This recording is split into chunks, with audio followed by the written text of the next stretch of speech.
Bien, voilà ce qu'entendait donc Johann Christoph Denner chez son père. Johann Christoph Denner était réputé vers 1680-90 pour être un excellent facteur de flûte à bec, le pipeau qu'on apprend à l'école, la flûte à bec ou la flûte douce. Il fabriquait également d'autres instruments à perce conique, à savoir les hautbois, les bassons, les dulcianes, etc. Un court extrait de musique pour flûte à bec, parce qu'à ce moment-là, 1680-90, la flûte à bec est à son apogée d'intonation, d'émission de son. C'est un instrument qui marche de façon fantastique. Et Vivaldi a écrit par exemple un concerto en ut mineur qui est une véritable épreuve. Un court extrait, s'il vous plaît. On peut aller jusqu'à 30 secondes, direct.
De la flûte à bec, Johann Christoph Denner cherche un nouvel instrument pouvant marcher avec une hanche simple. On est avant 1700. Donc, a priori, je vais repasser la suivante. A priori, on pense qu'aujourd'hui, il a pris le bec de la peau de l'instrument de chasse, et a priori, il l'aurait mis en premier sur un corps de flûte à bec, qui est un corps conique, plus gros en haut qu'en bas, ce qui aurait donc amené à cet instrument qui est un chalumeau ténor, et c'est le seul instrument de ce type qu'on ait de Johann Christoph Denner, l'inventeur de la clarinette.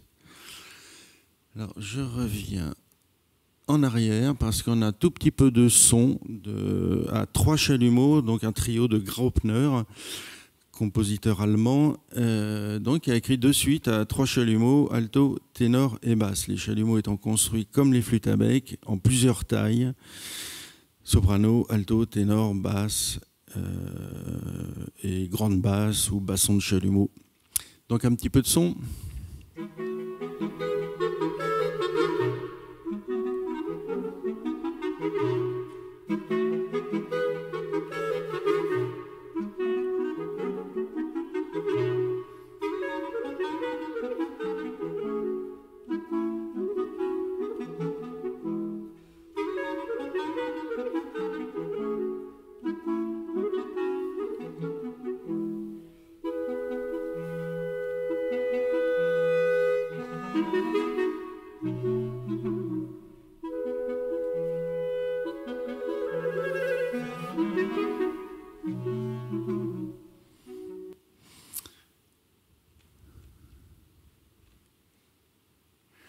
Ensuite, l'invention de la clarinette.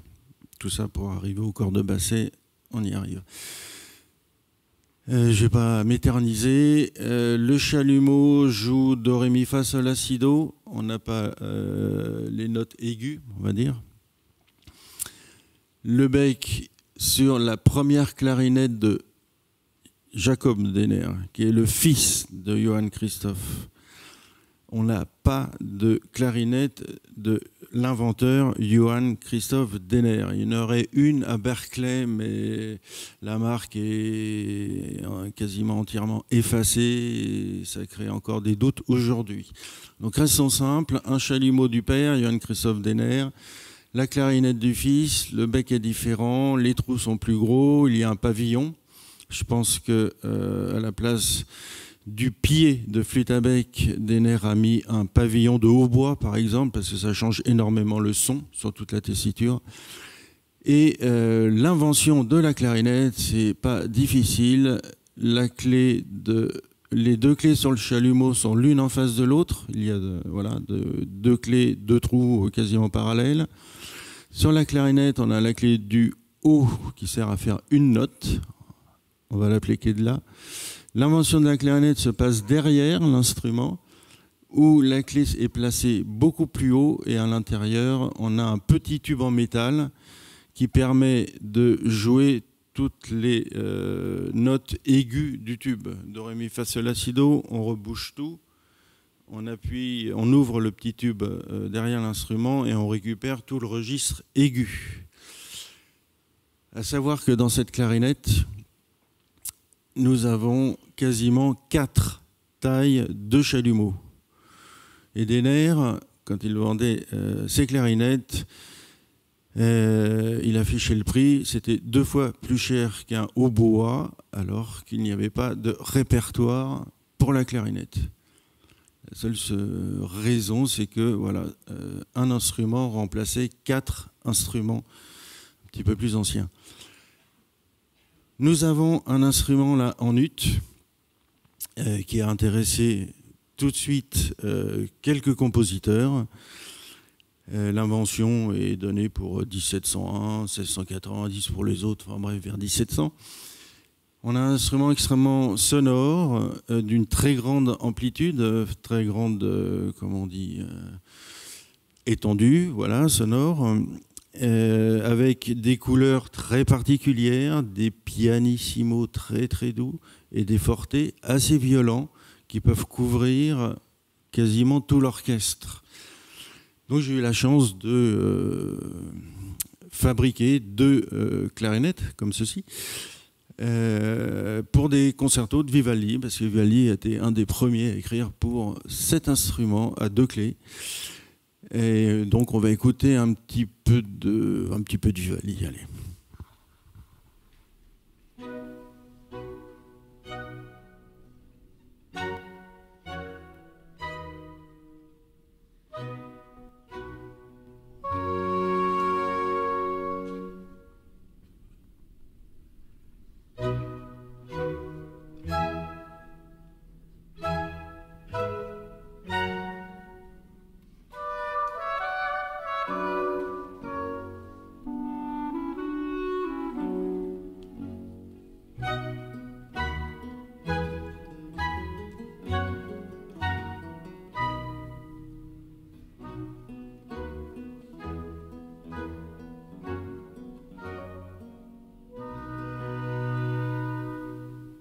De hautbois.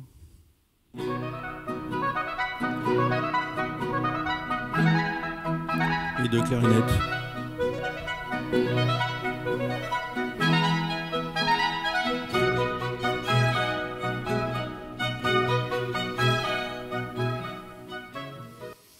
Donc enfin la clarinette est née. Alors vite, allons au cornebasset.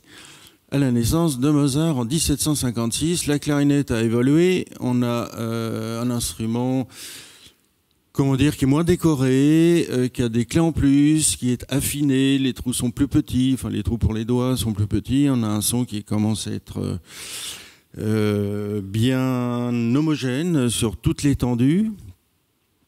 Et parallèlement, en 1956, des personnes, des facteurs un peu particuliers fabriquent un drôle d'instrument complètement tordu qu'on appelle aujourd'hui corde-basset. Donc, c'est un instrument a priori en bois assez tendre, puisque pour faire une partie courbe comme ceci, il faut déjà tourner le corps tout droit. Est-ce qu'il faisait déjà les trous pour l'accord? J'en sais rien, mais en tout cas ensuite il faut découper, traverser la perce, enlever des parties de bois sur toute la longueur, mouiller l'instrument, le plier, le laisser sécher en forme, ensuite le recouvrir de cuir, etc. C'était quand même assez hasardeux et pas forcément très très fiable, je dirais. Quelques clés, très peu. Toujours le bec avec l'anche simple. Donc un tube cylindrique, et en bas on a une boîte. Et au tout début, pour ces instruments anonymes corde-basset, on passe, ça vous dira peut-être pas grand chose, mais on passe du mi au do. Il y a une perce en travers de la boîte, et on passe généralement du mi au do. C'est un peu particulier. Donc de ces corde-basset anonymes, enfin il y en a pas mal. On est vers 1750, certains. Donc voilà, peut-être le plus ancien est à Oxford, à New York. On en a dans, je crois 6 exemplaires dans le monde. Il y en a un à Salzbourg, qui n'est pas signé, évidemment, toujours anonyme. Là, c'est le joueur qui avait mis sa marque sur la boîte, l'instrumentiste. Nous en avons un autre à Berlin. Autant les autres sont en une pièce jusqu'à la boîte, là le corps est en 2 parties. Et c'est un instrument qui est un petit peu plus évolué, puisqu'il a quelques clés en plus qui permettent de jouer donc des notes supplémentaires. Et puis arrive vers 1760 des informations sur les frères Mayrhofer. Et eux sont encore plus forts dans le domaine, puisqu'ils ont fabriqué au moins une clarinette basse en si bémol, qui est donc à Munich. Et voilà, j'ai mis les rayons X de cet instrument. Donc on voit les coupures dans le bois pour tordre, mettre en forme donc l'instrument. Et les frères Mayrhofer passent pour être les inventeurs du corde-basset, alors qu'il y a les anonymes avant qui fabriquaient également cet instrument. Qu'est-ce qu'il y a après? Voilà. Donc, en plus de la clarinette basse en si bémol, les Mayrhofer fabriquaient des cordes-basset en sol. Donc, comme celui-là, et même un peu plus petit, apparemment, la bémol, comme celui-là, qui est à Hambourg. Et là, bon, il faudra dire aux photographes qui mettent la boîte dans l'autre sens. Cet instrument, corde-basset en sol, Mozart l'entendait pour plusieurs raisons. Parce qu'il y avait des concerts organisés à Vienne, des concerts auxquels Mozart assistait, auxquels Mozart jouait. C'était des concerts pour aider 2 corde-bassettistes, David et Springer, qui jouaient donc le corde-basset en sol. Ils jouaient cet instrument, donc Mozart l'a entendu.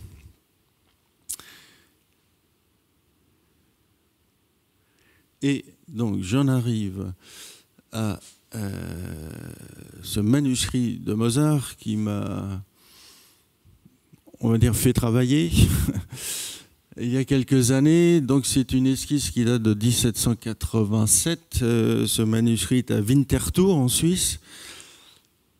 Et donc nous avons l'ébauche d'un concerto. C'est-à-dire que Mozart écrivait le dessus, la basse. Quand il avait peur d'oublier le remplissage, comme il disait, il écrivait sur d'autres pages les parties les plus délicates, il les écrivait. Mais là, nous avons la base de ce qui sera, en 1791, le fameux concerto pour clarinette dédié à son ami Anton Stadler. Et chose curieuse, bon, le sujet est très simple, je voulais jouer le concerto pour clarinette. J'ai été un petit peu plus loin dans les recherches et je suis tombé sur ce manuscrit qui était connu, hein, qui était relativement connu. Et personne ne s'était penché sur la question. Donc la première chose qui m'a, pas inquiété, mais qui m'a plu d'ailleurs, c'est que c'est marqué Corno di Bassetto in G. Donc, a priori, tout ce qu'on a comme renseignement, c'est cet instrument tordu et, on va le voir après, à mon sens, inadapté pour jouer le fameux concerto. Tout ça est bien expliqué sur la suite du manuscrit. Donc, comme Mozart avait peur d'oublier, il écrivait les parties de violon, par exemple. Et puis, au bout de quelques mesures, très très vite, il utilise des notes extrêmement compliquées à avoir, notamment sur les cordes basses et courbes, à savoir des notes graves qu'on va tenter de vous jouer, ce sera plus simple.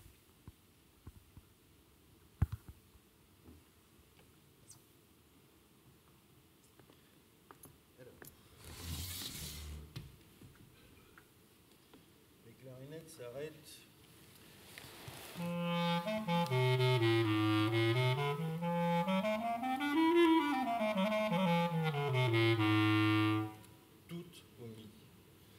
Toute la partie supplémentaire ici, c'est uniquement pour des notes graves.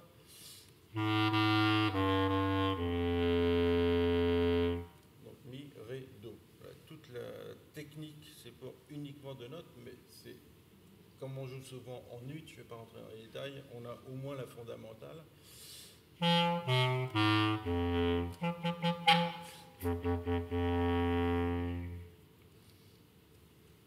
Non, mi, do. Mozart a marqué un do dièse. Et là, c'est la catastrophe parce qu'il faut rajouter des clés sur le côté. Et évidemment, nous n'avons aucun original.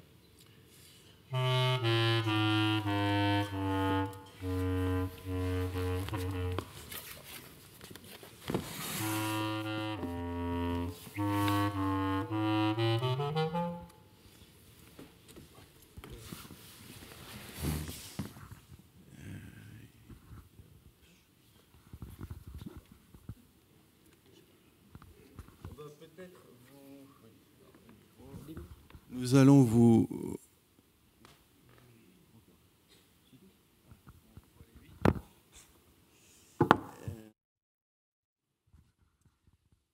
Donc, waouh, le temps passe vite, ça c'est vu. Donc voilà, du corps de basse et courbe en deux parties. Le facteur de la cour, Lotz, a eu l'idée en 1785, donc juste avant l'esquisse de 87. Le facteur de la cour, qui était bien évidemment dans la même loge maçonnique que Mozart et que le clarinettiste dédicataire du concerto Anton Stadler, les trois étaient dans la même loge. Et les trois étaient au courant, entendaient les cordes basses et courbes, mais les trois fabriquaient et entendaient aussi cet instrument-là, qui était plus performant, plus fiable que les cordes basses. Courbe, voici Stadler, la clarinette qu'il jouera en 1792 et le corps de basset, encore différent, mais on n'a pas le temps. Le génie à trois têtes, donc voilà, en 85, les trois hommes, Mozart, Stadler et Lotz, étaient frères à la loge au Palmier, à Vienne. Je crois qu'il reste 10 minutes, c'est ça ? D'accord, parce que je voulais vous montrer un passage d'un film auquel j'ai participé, on va dire, qui retrace mes idées là, de corps de basset. Et un petit passage sur la maçonnerie, c'est le film a été, enfin cette séquence de film a été tournée à Rosenau, en Autriche. Alors là, on est en... Attendez, il Film, ça serait à 27,58 pour le film, s'il vous plaît.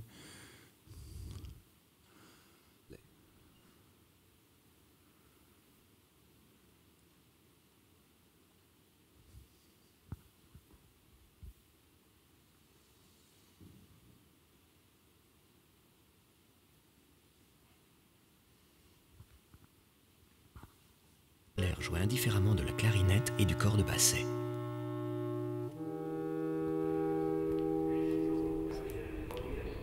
Robbins Landon avait au cours d'une conversation évoqué un autre lien, plus secret, qui unissait Mozart, Stadler et les instruments à vent.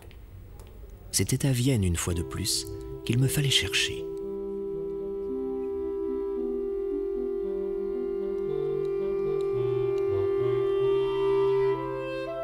The Freemasons flourished in Austria thanks to Francis Stephan of Lorraine, and they were flourishing indeed at the top of their height and power when Mozart became attracted to the idea and joined them.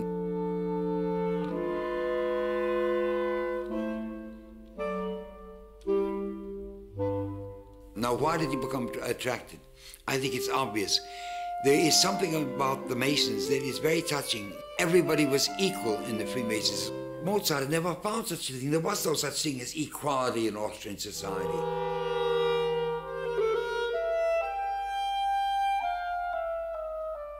Mozart joined the Masons in 1784, along with everybody else, including Haydn, the next year, 1785, and Schikaneder was a Mason, and of course even humble musicians like Vittorio Colombazzo, the oboist, and of course Stadler.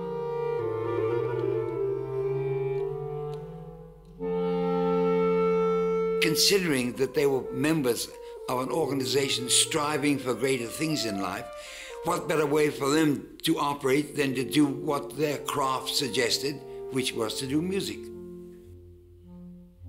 And another thing one ought to mention is that the Masonic lodges, for reasons that have never been made quite clear, were always fascinated by wind instruments.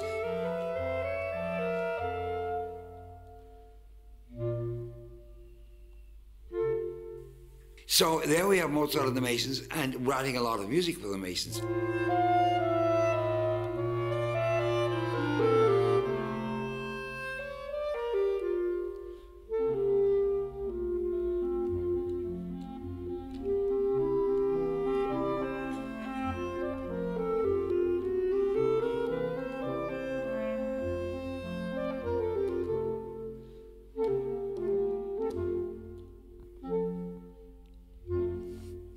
Merci. The Masons have already, all their lives collectively. Alors, brièvement, pour le concerto, que finalement j'ai joué, on voit à la fin du film, mais c'est un peu court là.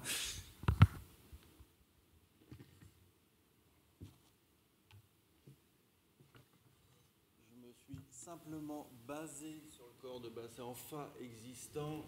Et d'un coup de baguette magique, j'en ai fait un plus petit pour qu'il sonne en sol, tout simplement.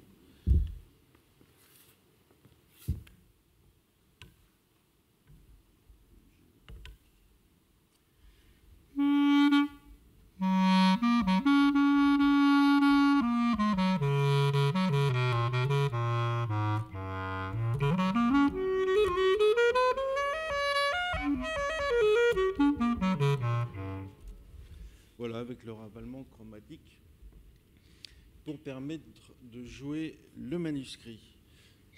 Instrument en buis, des bagues en ivoire, un coude également en ivoire et des clés en argent. Voilà, j'ai fait un modèle sympathique. Donc je pense que pour conclure, on va peut-être jouer un petit peu de musique, si tu veux bien.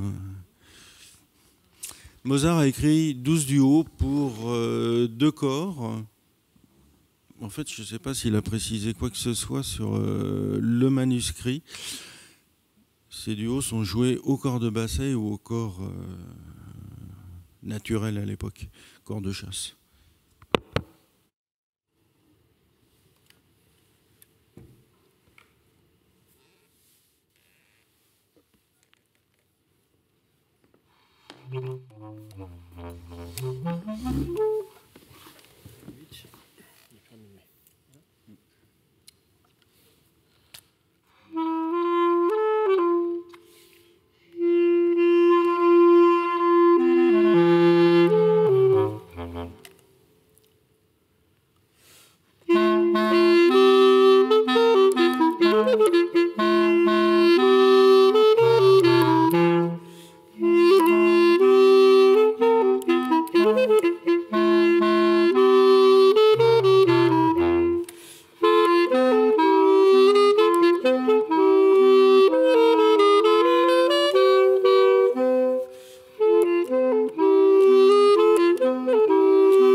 Je ne sais pas si on a encore beaucoup de temps.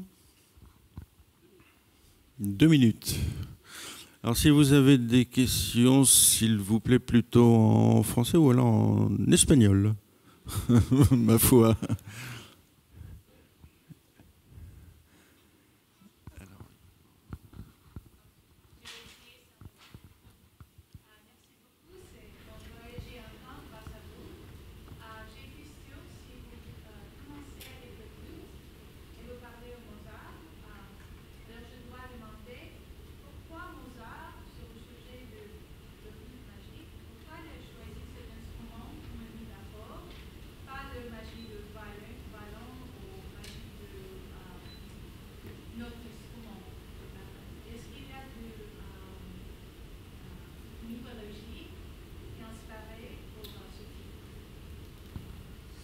Excellente question.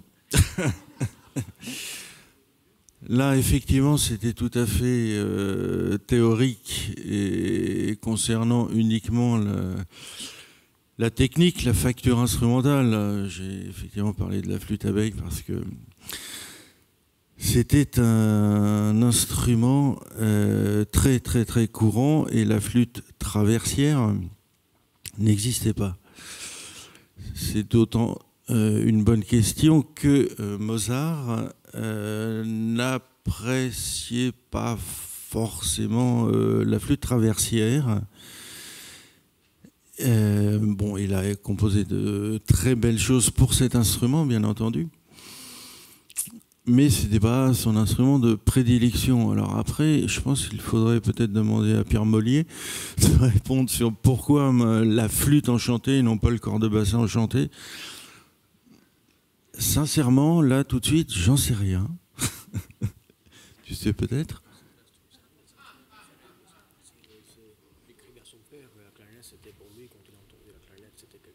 Oui, voilà, donc pas de réponse, quoi. Non, mais pourquoi la flûte enchantée et pas le corps de bassin enchanté? Écoutez, j'ai... Pierre Mollier. Oui, c'est ça. Et le petit... Oui, peut-être que Pierre... Je ne vais pas faire celui qui a réponse à tout, mais je crois que c'est la mythologie, tout simplement. C'est que dans la mythologie antique que la flûte enchantée utilise, la flûte était un instrument magique dans les légendes anciennes. Alors moi, ma question, c'est, je trouve assez réjouissant qu'il y ait eu un complot maçonnique pour faire un instrument de musique, pour permettre à un des frères de la loge d'obtenir les notes qu'il voulait, puisque ce que vous nous avez expliqué, c'est que finalement, ce corps de basset, c'est le produit des relations maçonniques de Mozart. Ils étaient tous dans la même loge. Et c'est finalement, ils voulaient faire des sons particuliers qu'ils ne pouvaient pas faire avec les autres instruments. Et donc, ils se sont mis à faire ce corps de basset. Alors, ma question, c'est, quand on regarde la maçonnerie à Paris au XVIIIe siècle, la musique est très maçonnisée, puisqu'il y a même des loges de musiciens. Et quand un musicien arrive à Paris, de Belgique, d'Italie, etc., il va en loge presque pour trouver du boulot, parce qu'il y a vraiment un réseau maçonnique parmi les musiciens. Donc ça a été assez bien montré à Paris par Pierre-François Pinault, par exemple. La question que je me posais, c'est si à Vienne, la musique était aussi maçonnisée, et si c'est une sorte de hasard que Mozart se soit trouvé au milieu de ses musiciens en loge, ou s'il y avait beaucoup de musiciens en loge à Vienne à cette époque.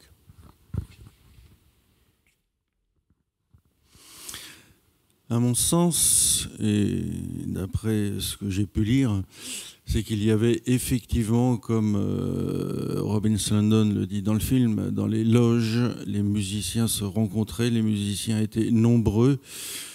Bon, j'ai pas en mémoire, il y a le petit livre de Robin Slundon sur la maçonnerie. Il y a quelques listes effectivement de maçons qui sont dans les loges et il y a beaucoup de musiciens, ils se retrouvaient. Alors, un exemple, il y a un botaniste d'origine française qui organisait à Vienne, du temps de Mozart, des soirées, des journées même, philosophiques, musicales, artistiques. C'était, je crois, tous les mercredis. Le père, donc Jacquin, était maçon. Les enfants aussi. Les enfants étaient très très proches de Mozart, et Mozart a écrit beaucoup d'œuvres pour les enfants jacquins. Donc effectivement, Vienne, bon, c'était peut-être pas une très très grande ville à cette époque. Je pense que les musiciens, les artistes, les écrivains se rencontraient dans les loges. On pourrait faire une petite étude, mais je pense que c'est déjà fait tout ça.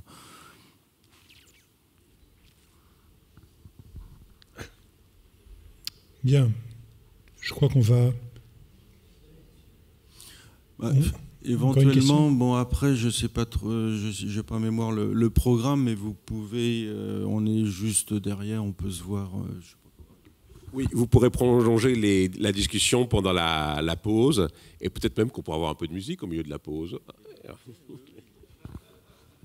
Quand on a un musicien sur la table. Merci Pierre.